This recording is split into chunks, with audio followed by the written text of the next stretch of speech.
João 21, Evangelho de São João 21, versículo 1 até o 14. Depois disto, tornou Jesus a manifestar-se aos discípulos junto do mar de Tiberíades. E foi assim que ele se manifestou. Estavam juntos Simão Pedro, Tomé, chamado Dídimo, Natanael, que era de Canaã da Galileia, os filhos de Zebedeu e mais 2 dos seus discípulos. Disse-lhe Simão Pedro: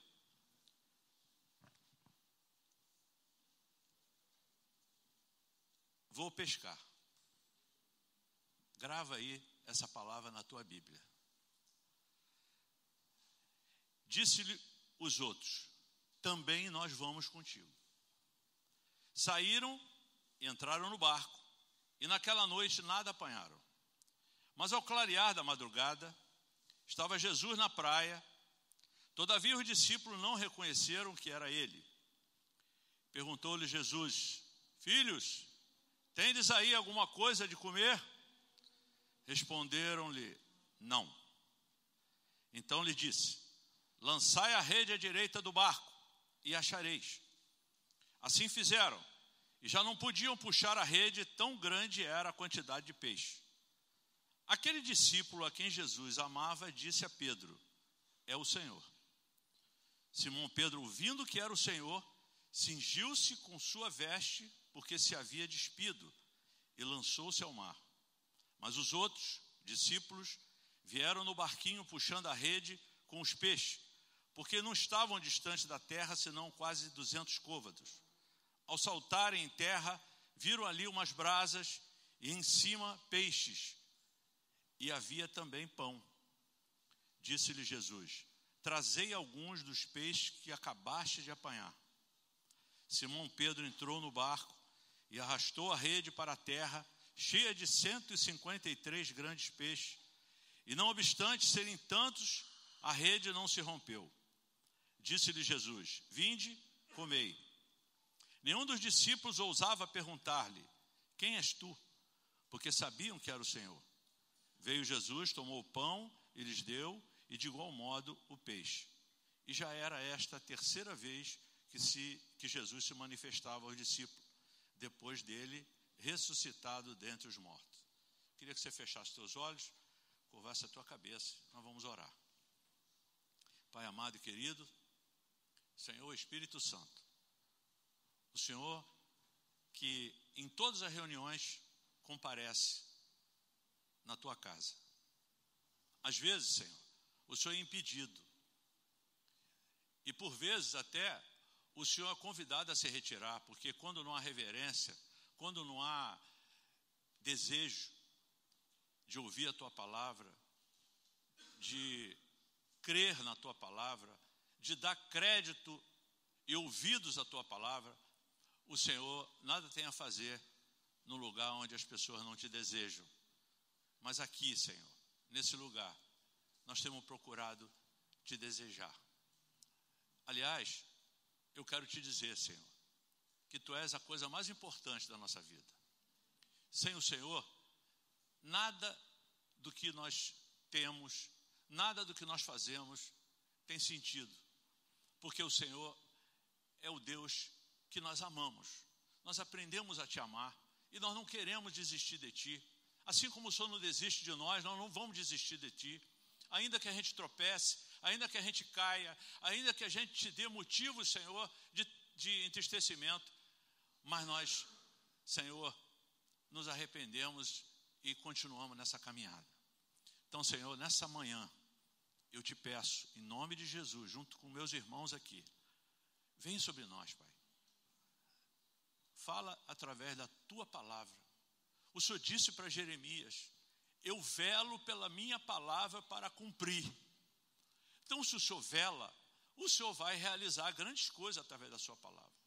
Então, nada seja empecilho para que ninguém aqui nesse ambiente seja deixado de fora daquilo que eu recebi e que eu creio que o Senhor dará para muitos aqui ou para todos que estão aqui nessa manhã.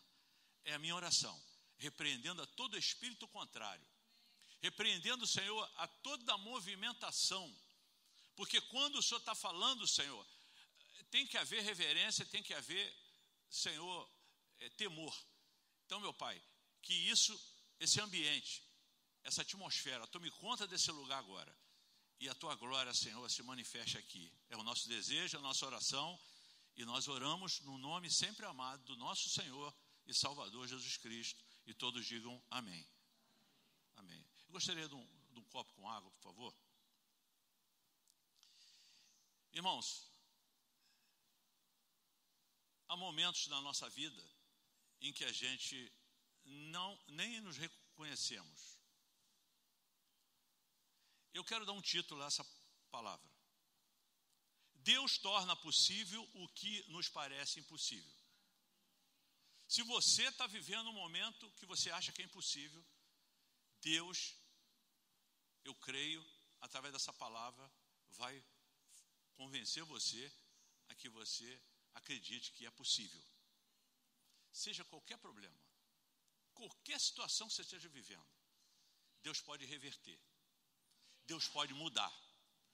Porque se Ele não mudar, a nossa vinda aqui, as nossas vindas aqui, o que nós fazemos tem sido em vão. Mas se nós crermos, obrigado, meu querido. Se nós crermos, Ele vai agir. Porque o único empecilho, ou os únicos empecilhos para Deus agir na nossa vida são 3. Se você quiser ver, depois você vai lá no livro de Marcos 11, 23, 24, está lá escrito. Primeiro deles, duvidar. Não duvide de Deus. Duvide da sua dúvida, como falava o meu pastor. Segundo, você tem que perdoar aquelas pessoas que você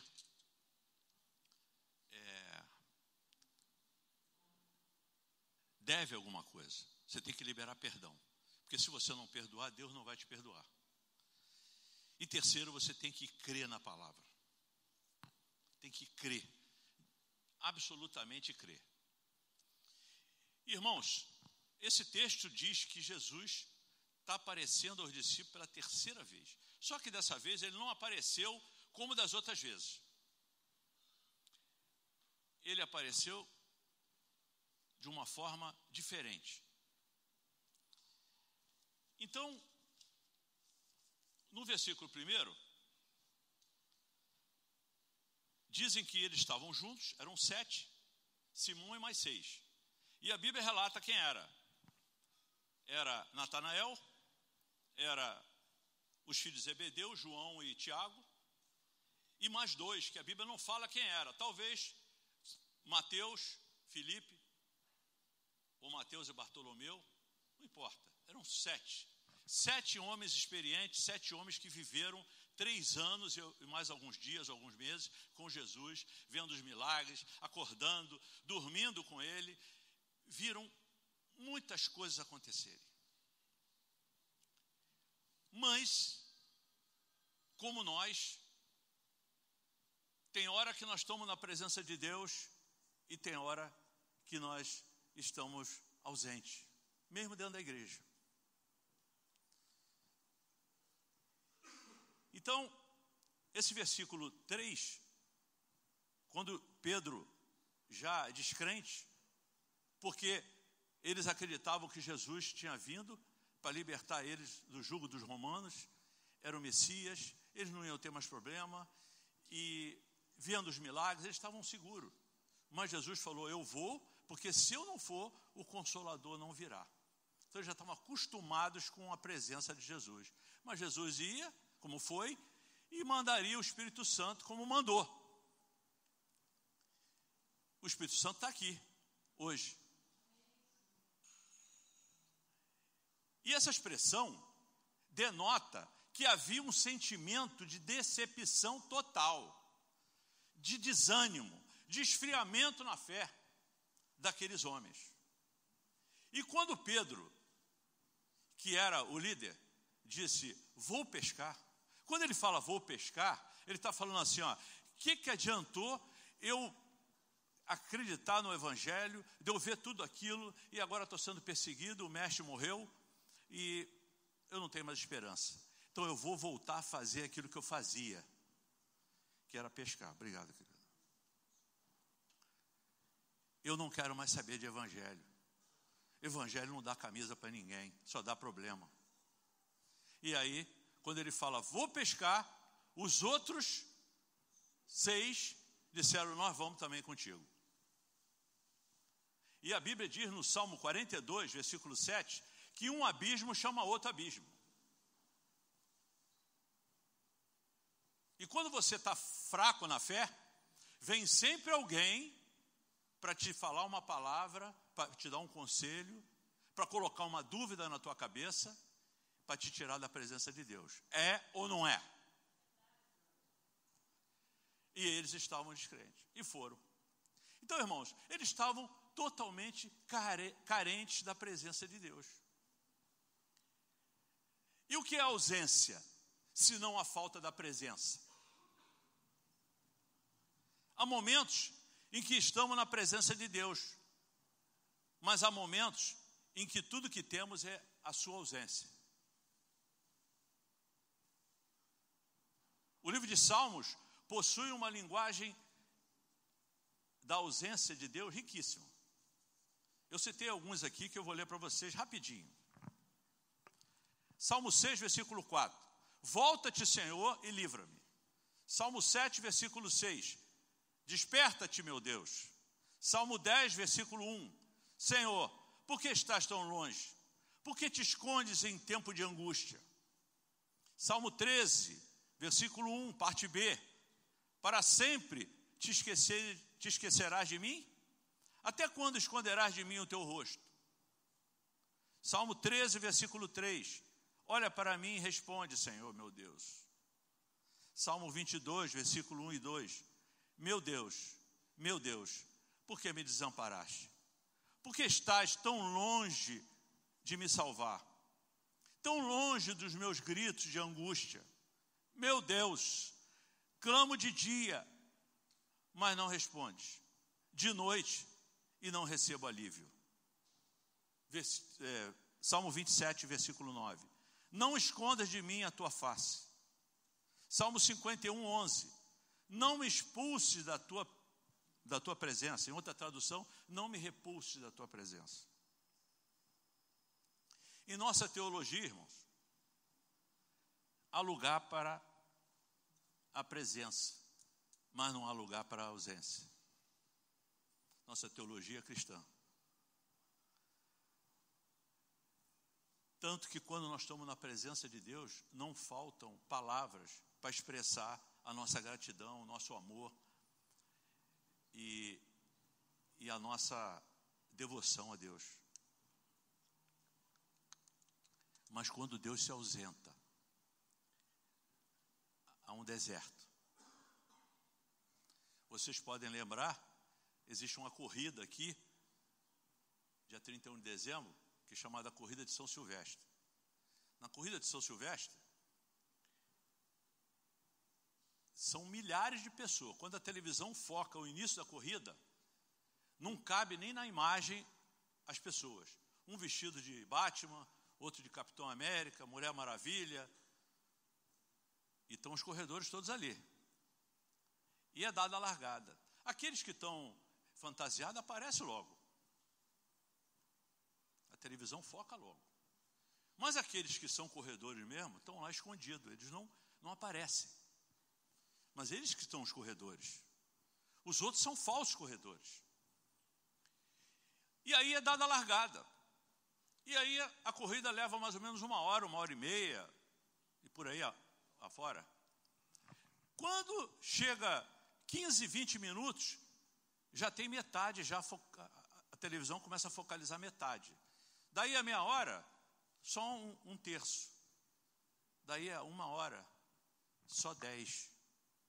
E vai até o fim. Quando chega faltando aí 15 minutos, 20 minutos, só tem 2, 3. E quem é que aparece? Todos aqueles que apareceram no início ficaram para trás, cansaram. Mas os corredores, aqueles que se prepararam, geralmente são os quenianos, que correm no deserto. É no deserto que você se prepara. É no deserto que você ganha fôlego. É no deserto que você ganha coragem e força para vencer. E eles vencem. Irmãos, nós estamos numa largada. Aliás, nós já passamos da largada. Nós estamos em meio à corrida. Muita gente está aparecendo. Muita gente vai chegar naquele dia e falar: Senhor, Senhor, em teu nome expulsamos o demônio, em teu nome curamos enfermo, em teu nome fizemos prodígios e maravilhas. E Jesus vai dizer: eu não te conheço, vós que praticais a iniquidade. Mas tem aqueles que estão se preparando, que estão no deserto, mas estão orando pela igreja, estão jejuando, estão pagando um preço. Esses vão chegar. Jesus falou em Lucas 21, é na perseverança que ganhareis as vossas almas. Não é no oba-oba, é na perseverança. Perseverança de oração, perseverança de acreditar fielmente que Deus vai te dar a recompensa. Irmãos, eu não posso me alongar muito, mas daria para falar muito sobre ausência e presença. Mas eu quero só citar um versículo aqui. Abraão, no capítulo 15, Abraão já estava rico, riquíssimo. Por onde ele passava, ele enriquecia, os rebanhos dele eram muito ricos, muita gente trabalhando para ele. E Deus apareceu no capítulo 15 para ele e falou assim: Abraão. Eu fiquei estarrecido quando eu li isso, irmãos. A princípio eu não entendi, mas um dia o Espírito de Deus falou comigo: Abraão, não temas. Eu falei: Senhor, não temas? O que Abraão temia?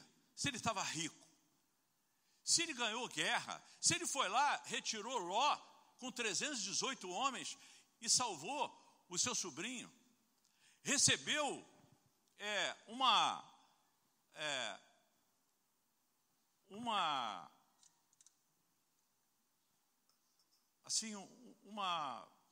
resposta indelicada até de Ló, quando ele mandou Ló escolher, quando eles iam se separar, e Jó escolheu as campinas verdejantes e deixou o deserto para Abraão. Mas mesmo assim, ele sempre amou Ló. E naquela altura Deus apareceu para ele e falou: não temas. E eu comecei a perguntar a Deus: por que Deus falou não temas? E logo em seguida, Deus ouviu da boca de Abraão o seguinte: Senhor, como eu posso ficar feliz, em outras palavras, se aquilo que o Senhor me prometeu, eu não recebi? E Abraão, nessa época, devia estar com 85 anos. Faltava pouco tempo para ele ter sido sugestionado por Sara para engravidar Agar e ter Ismael. E Deus apareceu antes para ele e falou: não temas. Esse não temas, Deus está falando para ele assim: ó, eu sei que dentro do coração teu tem alguma coisa que você precisa falar para mim. Eu quero dizer uma coisa para você, irmão: dentro do teu coração tem uma coisa, ou tem algumas coisas que você tem que falar para Deus, que você não fala, mas Deus quer que você fale. E Deus provocou isso. E ele falou assim: como eu posso ser feliz se o servo da minha casa é o Damasceno Eliezer? Para quem eu vou deixar essa riqueza toda? Para um servo? E Deus falou para ele assim: ó, Abraão, guarda o que eu vou te falar. Eu sou o teu escudo e o teu galardão será grande. Deus está falando para você: eu sou o teu escudo e a tua recompensa será grande, se você crer. Então, irmãos, eu entendo nesses textos que eu li, esses textos provam o direito de Deus de ir e vir, falar e se calar, subir ou descer, fazer o que Ele quiser fazer. Deus se faz presente e se faz ausente. E Ele faz isso para provocar a nossa fé. Deus se apresenta, te abençoa, te dá experiência, te batiza com o Espírito Santo, começa a fazer milagre na tua vida, você começa a prosperar, aí você se acomoda e Deus se afasta. Mas Ele não te larga, Ele te observa, Ele está te observando. Segundo aspecto, a sua onipresença como atributo não nos garante que estamos vivendo em sua presença constantemente e com uma comunhão ininterrupta.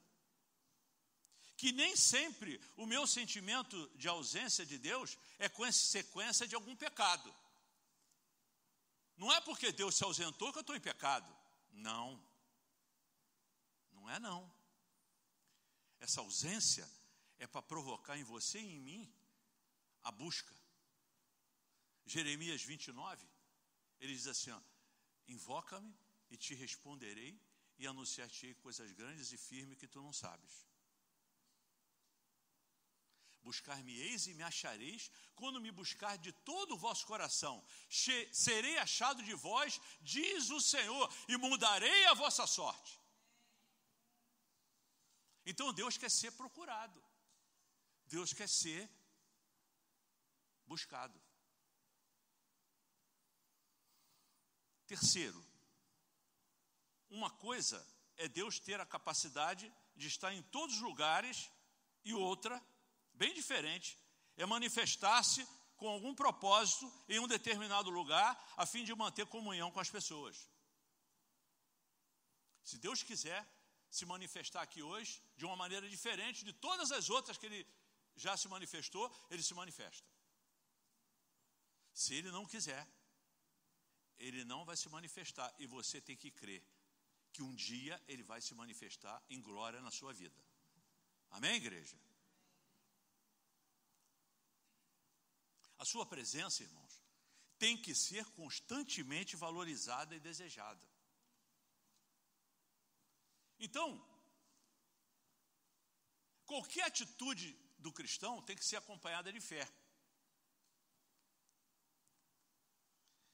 Então, Pedro, quando disse aquilo, vou pescar, todos os 6 que estavam também fracos na fé, nós também vamos. E aí eles foram e pescaram a noite inteira.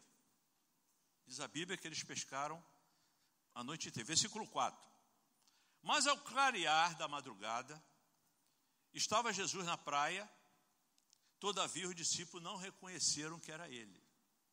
Quantas vezes Deus fala aqui desse púlpito, Deus fala através de alguém, Deus fala através de uma circunstância e você não reconhece que é Deus que está falando. Você até, às vezes, pensa que é o diabo que está falando. Que são as pessoas que estão falando. Mas é Deus que está falando. Mas quando nós mantemos comunhão com Deus, quando nós temos aquela intimidade com Deus, a gente passa a perceber alguns sinais.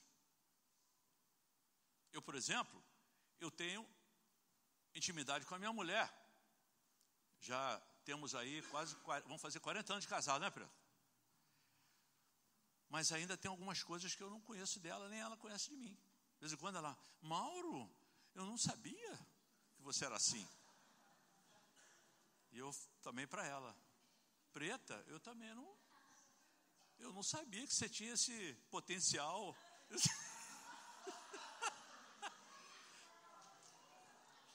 Estou falando no bom sentido, irmão. Os irmãos estão muito maldosos, hein?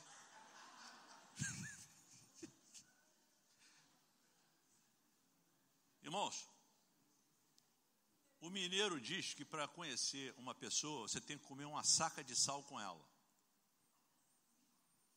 Irmãos, cientificamente, está aqui a doutora Soraya, talvez tem outros médicos aqui também. Eu tenho impressão que um organismo, tem o doutor Lucas ali, que eu estou vendo ele, de amarelinho, que o organismo só suporta 14 gramas de sal. Eu não sei se é verdade isso, não sei se eu estou falando a quantidade certa, mas é uma quantidade mínima. Se você comer uma quantidade acima disso, você pode ter problema renal, de pressão e etc. Imagina você comer uma saca de sal com uma pessoa. Quanto tempo vai levar? Não é verdade? Com Deus, talvez você não precise levar 60 anos. Ou mais. Porque nem sempre você vai viver esse tempo todo. Mas se você começar a buscar intimidade com Deus, você vai conhecê-lo. Você vai conhecer a voz de Deus. Você vai ouvir a voz de Deus. Você vai perceber a diferença entre a voz do homem e a voz de Deus. Às vezes você escuta os pastores falando aqui, às vezes você liga a televisão e ouve testemunho. Deus falou comigo. Eu, quando comecei na vida cristã, eu ficava assim, eu falei, como é que pode Deus falar com uma pessoa? Como é que pode isso? Poxa, eu nunca ouvi Deus falar. E teve um dia que eu ouvi. Eu ouvi assim, audivelmente. Eu estava na rua, na Travessa Almerinda Freitas, uma noite, e saí aborrecido do trabalho. Eu não estava pensando em nada, em igreja, em nada, irmão. E eu saí daquele lugar ali, do meu trabalho, aborrecido, chateado. E aí, era uma noite de inverno. Não sei quem conhece aqui Almerinda Freitas. Era uma travessa, né? Uma rua pequena. E tinha umas lojas na esquina, tudo fechado. Não tinha ninguém na rua, irmão. E eu estava virando a esquina. Quando eu virei a esquina assim, eu ouvi uma voz assim audível: não vá para casa, vá para a igreja. Eu parei e olhei. Falei, meu Deus, estou ficando doido. Não tem ninguém aqui. E eu falei, não, igreja? Aí comecei a pensar na igreja. Eu olhei para o relógio, faltavam 15 minutos para as 9. O culto acabava às 9 horas. Era uma quinta-feira. E aí eu fui para o estacionamento, falei, não, estou cansado, igreja, nem pensar. Aí entrei no carro. E aí quando eu contornei ali, para dar uma quebrada, né? Aí dentro do carro, fechado, a mesma voz: não vai para casa, vai para a igreja. Eu falei, é Deus, só pode ser Deus. Aí fui para a igreja. Cheguei na igreja, faltava 5 minutos para as 9. Irmãos, quando eu estacionei o carro na igreja de Madureira, quem já foi lá, sabe, a igreja fica aí em cima, a nave do templo é em cima. Eu estacionei, não tinha ninguém na porta, nem diácono, ninguém. Eu falei, gente, está tudo aceso, foi todo mundo arrebatado, não tem ninguém aqui. Eu falei, mas eu vou subir, Deus mandou eu vir. E quando eu subi, eu cheguei na nave, estava toda a igreja ajoelhada. E culto de quinta-feira, irmão, só vai quem quer buscar mesmo. Então era metade da igreja. Domingo a igreja bombava, mas quinta-feira era meia lotação. E estava todo mundo orando, ajoelhado. Aí eu fui andando, botei minha pasta assim e sentei. Eu nem ajoelhei, eu sentei. Quando eu sentei, Deus usou um vaso lá na frente, que estava de costa para mim, junto com o pastor, não estava vendo eu entrar. E quando eu sentei, o vaso falou assim: meu servo, eis que eu te trouxe aqui nessa noite para te dizer que não adianta você lutar contra a minha vontade, porque aquele homem que eu coloquei lá, com autoridade sobre você, mesmo ele sendo do jeito que ele é, sou eu que faço da forma que eu quero. E aí, Júnior, o que você estava falando agora está vindo aqui a confirmação. Você tem que respeitar a autoridade. Meu patrão era um homem exigente. Não era fácil, irmão. Não dá para descrever aqui. E Deus falou, você tem que obedecer a Ele. E se você obedecer a Ele, se você me honrar, obedecendo a Ele fielmente como a mim, eu vou tirar você daquele lugar. E o dia que eu tirar você daquele lugar, você vai me glorificar, e as pessoas vão dizer, como é que pode? Como aconteceu isso? Irmão, 6 meses depois eu estava fora daquele lugar, em outro ambiente, glorificando a Deus. Foi um milagre. Então, assim como Deus falou com esse servo inútil que está aqui, pode falar contigo também.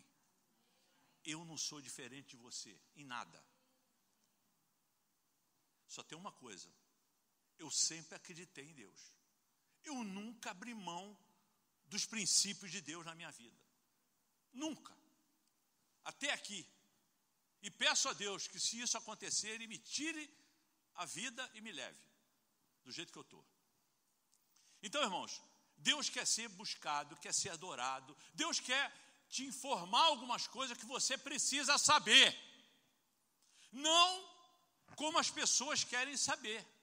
As pessoas vão para os cultos para ouvir profecia, para saber o que vai acontecer com a filha, com o filho, com a economia, com o país. Não, irmãos, não é isso.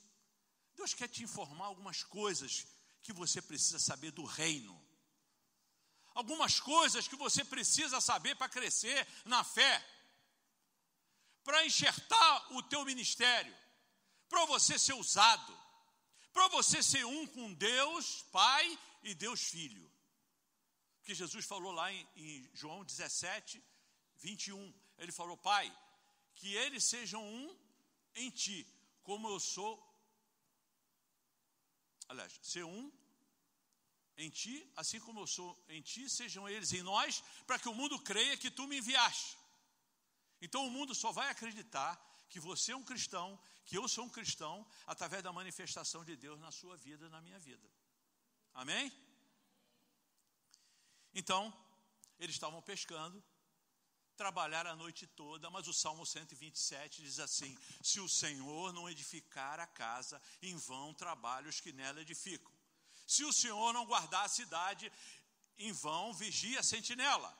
Inútil vos será levantar de madrugada e comer o pão que penosamente granjeaste, porque aos seus amados Deus dá enquanto eles dormem. Então, é inútil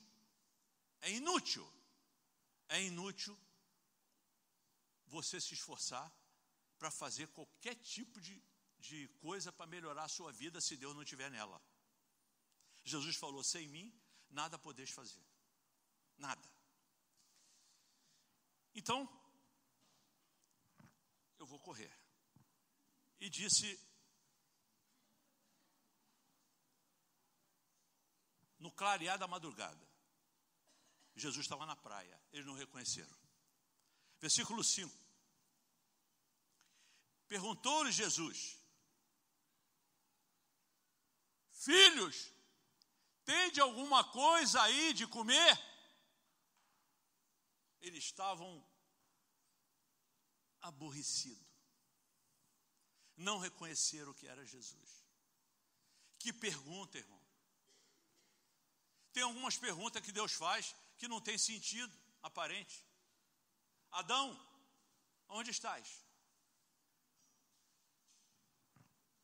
Caim, cadê o teu irmão?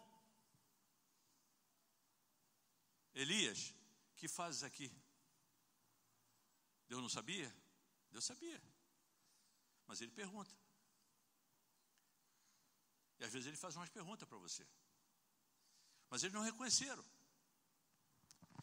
E aí Jesus, sabia que eles não tinham pescado nada, fez essa pergunta provocativa. No versículo 6, ele disse: então, lhes disse: lançai a rede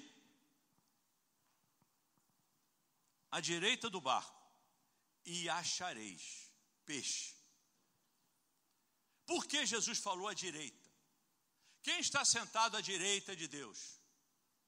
Não é Jesus? Como é que eles iam reconhecer? Jesus estava dando uma pista. Sou eu que estou falando. E eles jogaram a rede do lado direito. E quando eles jogaram, eles não podiam puxar a rede de tão grande que era a quantidade de peixe. Aí acendeu os olhos espirituais de quem é adorador. Se você for uma adoradora, um adorador, você vai reconhecer Deus nas pequenas coisas e nas grandes coisas. Amém? Porque o adorador adora em qualquer circunstância, estando bem ou estando mal. Está chovendo ou está sol? Tem dinheiro ou sem dinheiro? Tem dívida ou sem dívida? Com filho ou sem filho? Em qualquer situação ele adora.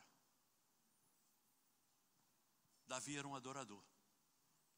Adorava a Deus em qualquer circunstância, até sendo perseguido. Então, o adorador. E ele cita, aquele discípulo a quem Jesus amava era o adorador, João. Quem era o discípulo que Jesus amava? Quem escreveu o próprio Evangelho de João. E ele disse a Pedro: é o Senhor. Eu tenho certeza que é Deus. Eu tenho certeza que é de Deus. Eu tenho certeza que aquele homem que está lá é o Senhor. Quando ele disse isso, quando ele falou isso, Pedro se vestiu. Pedro estava tão irritado, tão aborrecido, que ele ficou pelado naquela noite. Mas quando ele reconheceu que era Deus, ele botou a roupa. Isso aí é sinal de temor, reverência. Ele sabia que era Jesus. E ele se vestiu. E quando ele percebeu que era o Senhor, ele mergulhou na praia e foi nadando, porque ele queria encontrar com o Senhor. Era a coisa que ele mais queria. Primeiro, que ele sentia falta da presença do Senhor. Segundo, que ele precisava ouvir de Jesus, que Jesus tinha perdoado ele daquilo que ele tinha feito. Então os outros foram de barco, ele foi nadando. E quando você almeja, anela pela presença de Deus, você não espera ninguém adorar, você vai adorar primeiro. Você vai chegar primeiro. Você vai buscar o Senhor. Você não quer saber. Não quer saber se está ruim, está bom, é com Dilma, com Temer, é com isso ou com aquilo, não importa. Você vai continuar orando e adorando a Deus, porque você sabe que a tua bênção vai chegar. Então o adorador é capaz de reconhecer de pronto a voz do Mestre. Irmãos, todos os evangelhos, Mateus principalmente, Lucas, Marcos fala pouco, mas falaram da genealogia de Jesus. Mas o único que entrou na intimidade de Jesus foi João. João começa a falar assim: ele era o verbo, e o verbo estava com Deus, e o verbo era Deus. Tudo que foi criado por ele e através dele. E sem ele, nada do que fez seria feito. E ele começa a relatar da intimidade que ele tinha com Jesus. Ele não precisou falar da genealogia de Jesus. Deus quer que você entre na intimidade dele. Deus está te chamando para você ser íntimo com ele. Deus está te chamando para você criar um ambiente com ele, para que você saia dessa mesmice, para que você cresça. Então é necessário que você o reconheça. Quando Pedro chegou na praia, versículo 9: ao saltar em terra, viram ali umas brasas e em cima peixes. E havia também pão. Isso dá para a gente perceber que o que você precisa não depende da pescaria que você vai fazer. Deus já tinha preparado o peixe e o pão. Já estava assando. E Jesus chegou para eles e falou assim: trazei os peixes que vocês pegaram. Deus quer saber quais são os peixes que eu e você vão apresentar para Ele no dia do juízo final. Deus está querendo saber quais são os peixes que você tem lutado em oração para trazer para Deus. Porque todos nós aqui temos que frutificar, temos que dar fruto, porque a videira sem fruto, ela vai ser morta, ela vai ser amaldiçoada. Mas a figueira sem fruto. Então, você não pode ser uma figueira que tem a sua aparência de crente, mas não tem fruto em você. Então você tem que começar a gerar fruto. Então, se você não está dando fruto, começa a orar agora a Deus, começa a pedir a Deus para você começar a frutificar. Porque a frutificação é que agrada a Deus. Porque Deus quer que você se preocupe com as almas. Deus quer que você dê a sua vida pelas almas. Então, os peixes que você vai pegar, que Deus vai te dar, o que você precisa, não vai ser para você comer. Porque os peixes que eles comeram, Jesus já estava assando, já estava na brasa. O peixe que você precisa, eu não sei qual é o problema que você está vivendo agora. Eu não sei qual é aquilo que você está almejando de Deus. Mas aquilo que você precisa, Deus já tem, já assando no peixe, para você, assando na brasa para você comer. E aí, irmãos, versículo 11. Simão Pedro entrou no barco, quando Jesus falou assim, ó, trazei alguns dos peixes que acabaste de apanhar. Simão entrou no barco, arrastou a rede, cheia de 153 grandes peixes, e não obstante serem tantos, a rede não se rompeu. E eu perguntei para Deus, Senhor, por que não 200 peixes? Por que não 50 peixes? Por que não 100 peixes? Por que 153 peixes? Não é uma pergunta para fazer?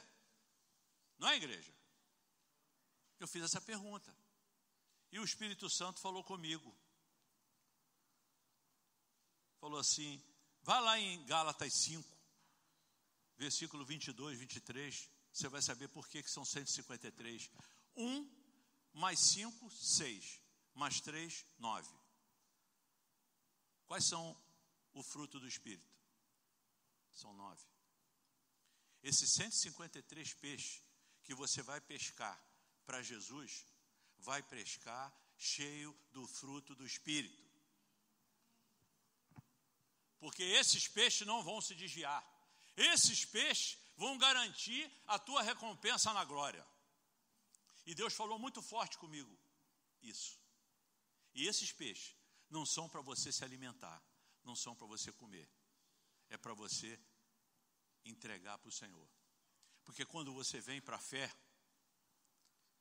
você recebe, depois você reparte, depois você celebra. Na obra de Deus é assim. Então eu estou encerrando a minha palavra, irmãos, querendo dizer para você o seguinte, que o peixe que você precisa, que a bênção que você tem buscado talvez a vida inteira, já está na brasa, já está assando, está prontinho para você comer. Talvez você não tenha comido ainda pela tua incredulidade, porque você não tem dado tempo a Deus. Você vem à igreja, você ouve a palavra, se alegra, mas depois você se entristece, porque acontece alguma coisa que entristece você. Você fica como os discípulos ficaram. Porque se Deus não se manifestar assim de uma maneira poderosa, você não crê. Você não crê. Às vezes Deus usa alguém, como usou naquele dia, aquele servo de Deus. E outra coisa que eu quero dizer para você, aquele irmão, ele era mal visto na igreja. Eu participava na reunião de ministério e muitos oficiais da igreja falaram assim, o fulano, ele tem uma vida irregular, mas aquele homem era profeta de Deus. Você lembra quando Saul entrou na casa dos profetas? Ele estava indo para matar os profetas. Mas quando ele chegou lá, Deus mudou o coração dele e ele começou a profetizar. Então, não comece a colocar limites na obra de Deus. Deus pode usar até uma mula se Ele quiser. Ele pode usar quem Ele quiser, quando Ele quiser e quando Ele quiser. E como Ele quiser. Então Deus pode usar alguém. Aliás, vocês e eu fomos feitos para serem usados. É como um instrumento na mão do médico. O bisturi na mão do médico, se não tiver desinfectado, amolado, ele não serve para nada. Nós somos o bisturi na mão de Jesus. Deus quer te usar. Então a Bíblia diz o quê? Quando vos reunis, um traz salmo, outro traz revelação, outro traz profecia, tudo para a glória de Deus. Amém? Então eu quero dizer para você, em alto e bom som, para você tirar a ansiedade do teu coração. Porque o que você precisa já está assando na brasa de Deus. A comida que você está buscando já está assando na brasa de Deus. Já está lá. Deus que me perdoe, eu vou falar uma coisa aqui sem autorização, mas já está na peixaria, peixe frito de Jesus. É só você trazer a cadeirinha, sentar e comer. Amém? Porque eles estavam ansiosos, mas Jesus tirou a ansiedade do coração deles. Tal era a ansiedade que eles não ouviram a voz de Deus. Quantas vezes você já teve na cara do gol e perdeu, porque você não deu ouvido à voz de Deus? Pensou que não era Deus falando, pensou que não era o momento para agir e era o momento, mas também pensou que era o momento e não era o momento. Porque Deus não é Deus de confusão. Ele é Deus de quê?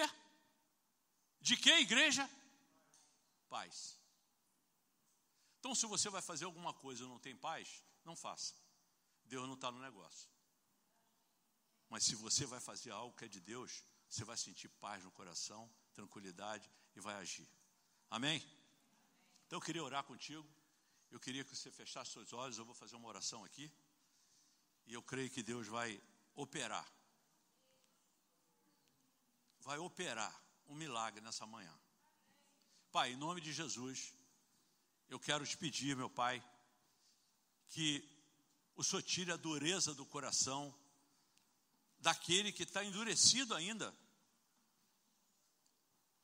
com relação às tuas verdades. Em nome de Jesus, Pai, quebra toda pedra, todo coração de pedra.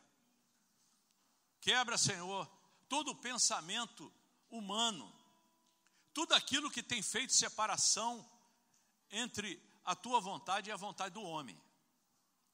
Porque, Senhor, nós nos confundimos, como aqueles 7 já estavam totalmente fora da realidade de Deus. Mas quando eles, depois de ter se cansado, ouviram a tua voz e responderam até de uma maneira seca, quando o Senhor perguntou: tendes alguma coisa de comer? E eles disseram: não. Talvez não tenha sido assim, pode ter sido até pior do que eu estou falando.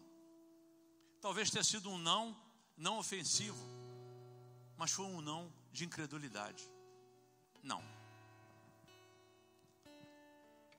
E depois o coração deles mudou. Logo depois, Pai, quando eles estavam ceando, o Senhor falou para Pedro: tu me amas? Então apacenta, cuida dos meus cordeiros, cuida dos novos convertidos, cuida dos novos discípulos que eu vou enviar para você. Depois, pela segunda vez, ele falou: Pedro, tu me amas? E ele falou: Senhor, tu sabes que eu te amo. Então, apacenta as minhas ovelhas. Ou seja, cuida, dirige aquelas ovelhas que já estão mais maduras. E por fim, o Senhor perguntou para ele: Pedro, tu me amas mesmo?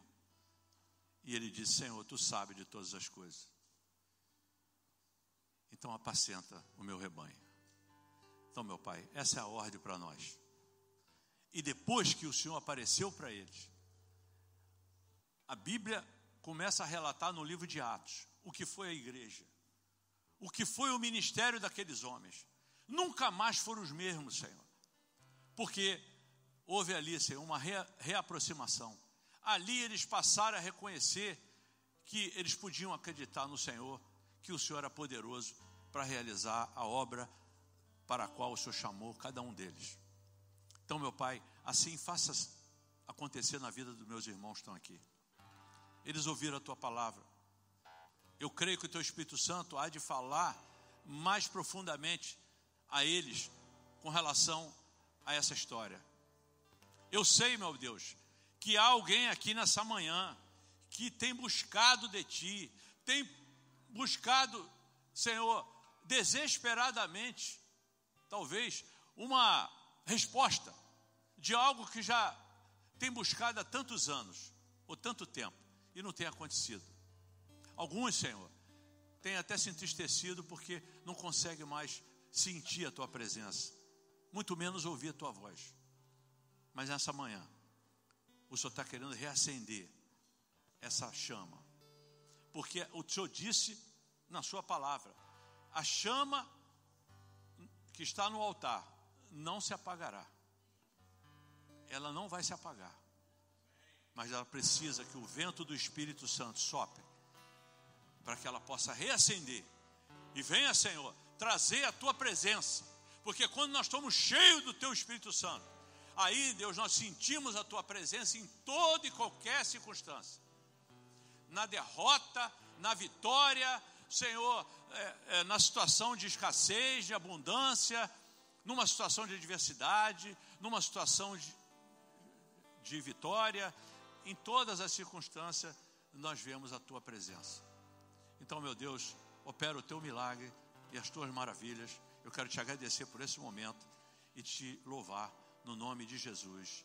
Amém.